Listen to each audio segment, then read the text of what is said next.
आज हम शुरू करेंगे पद्मासन को कैसे लगाते हैं। पद्मासन लगाने की साधारण और सहज प्रक्रिया।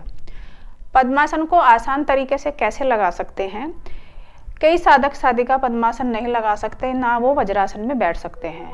अगर आपने पद्मासन लगाना है, आपको थोड़ी सी मेहनत तो करनी पड़ेगी, थोड़ी सी प्रैक्टिस, उसके बाद आप आसानी के साथ पद्मासन लगा सकते हो।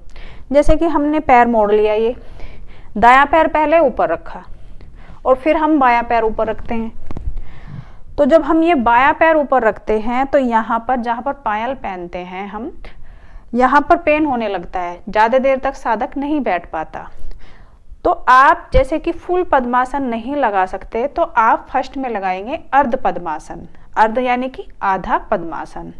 पैर को नीचे रख लें यहाँ पर, फिर दूसरा पैर नीचे रख लें यहाँ पर। आपने करना क्या है, अर्ध पद्मासन में बायां पैर आपने ऊपर रखना है, दाएं को नीचे रखेंगे यहाँ पर और बाएं पैर को हमेशा ऊपर रखो ऐसे। और जब भी आप प्राणायाम करते हो तो कमर गर्दन को सीधी रखें। जितना आपको पद्मासन में लाभ मिलता है उतना ही आपको अर्ध पद्मासन में लाभ मिलेगा। अब हम बढ़ते हैं संपूर्ण पद्मासन को हमने कैसे लगाना है और कैसे हमें सीखना है। सबसे पहले हम पंजों को ऐसे जोड़ लेंगे। उसमें आपने अभ्यास करना होगा बुद्ध कोण आसन का। पंजों को जोड़ के एड़ियों को नज़दीक ले जाएं अपने शरीर के और यहाँ से पंजे पकड़ें। कमर को बिल्कुल सीधा रखें और श्वासों के साथ इनको घुटनों को आपने हिलाना है। जैसे कि आपने शुरुआत की है तो घुटने आपके थोड़े नीचे जाएंगे, बिल्कुल टच नहीं होएंगे आसन से। अगर आपके घुटने इतने जाते हैं तो इतने ही जाने दें, ज़बरदस्ती ना करें बिल्कुल भी। जब हम कोई भी योगासन करते हैं तो उसमें ज़बरदस्ती करते हैं तो हमारी किसी भी मसल में झटका लग सकता है, तो उससे हमें बहुत पीड़ा होती है। फिर हम बाद में योगासन करना छोड़ देते हैं कि हमें सूट नहीं आता ये कह के। नहीं, जब हम योगासन वगैरह करते हैं तो ज़बरदस्ती नहीं करनी। जितना हम कर सकते हैं अपनी क्षमता के अनुसार उतना ही हमें आगे जाना चाहिए या हमें पीछे मुड़ना चाहिए। धीरे धीरे धीरे धीरे जैसे हम अभ्यास बढ़ाते जाएंगे, शरीर में फ्लेक्सिबिलिटी हमारे बढ़ती जाती है। घबराने वाली कोई बात नहीं है। अब हम शुरू करते हैं। यहाँ किया तो यहाँ से यहाँ तक, नीचे लगाने की कोई ज़रूरत नहीं है अभी फर्स्ट में। ऐसे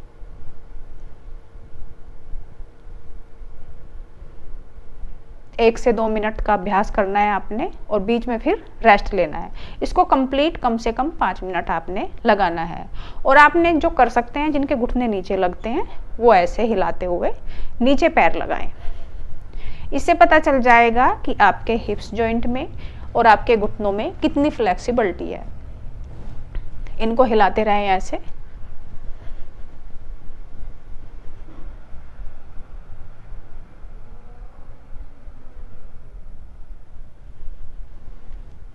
वापस जब हम पद्मासन में बैठकर प्राणायाम वगैरह करते हैं तो हमें उनका डबल लाभ मिलता है साधारण पालती के मुकाबले, क्योंकि पैरों का भी ब्लड संचार हमारे पेट की तरफ को बढ़ता है। पेट से होते हुए हमारे रीढ़ के दाएं बाएं जो हमारी एड़ा पिंगला रहती है, उनसे होते हुए हमारे माइंड तक ब्लड का संचार अच्छा पहुंचता है। हमें भरपूर मात्रा में पोषक तत्व मिलते हैं, हमारा ब्लड का संचार अच्छा बनता है, वाइट ब्लड सेल और रेड ब्लड सेल हमारे अच्छे बनते हैं। और हमारी जो एड़ा पिंगला नाड़ी है वो हमें एक्टिव होने में हमारी मदद करता है पद्मासन। ये तो हो गया पद्मासन की बात। अब हम लगाएंगे संपूर्ण पद्मासन को कैसे लगाएं। जैसे कि हमने पहले अर्ध पद्मासन बताया, फर्स्ट में मैंने बताया था आपको बैठ के पूरा पद्मासन। अब आपने धीरे से कोशिश कैसे करनी है। जैसे कि हमारा पैर दायां उठ गया, ये यहाँ पर रख लिया, यहाँ पर पकड़ते हुए अब दूसरे पैर को आपने पकड़ना है या अंगूठा पकड़ लिया अपने पैर का और धीरे धीरे इस पैर के ऊपर आपने ऐसे चढ़ाते हुए धीरे धीरे खींचना है अपनी तरफ और यहाँ पर पकड़ते हुए ऐसे अंगूठे दोनों पैरों के, और यहाँ पर थोड़े से आपके पैर ऊपर उठेंगे तो भले उठने दे, आप इनको पकड़ के रखें यहाँ पर।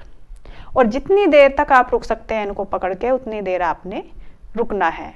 धीरे धीरे मसल अपनी जगह बना लेगी। फिर आप इनको धीरे धीरे नीचे टिका के यहाँ पर कोशिश करनी है। यहाँ पर ये बहुत खिंचाव पड़ेगा, ये वाला और ये वाला जो टकना होता है ये बहुत दुखता है, खिंचाव पड़ेगा। तो फिर थोड़ा सा ऊपर को उठा लें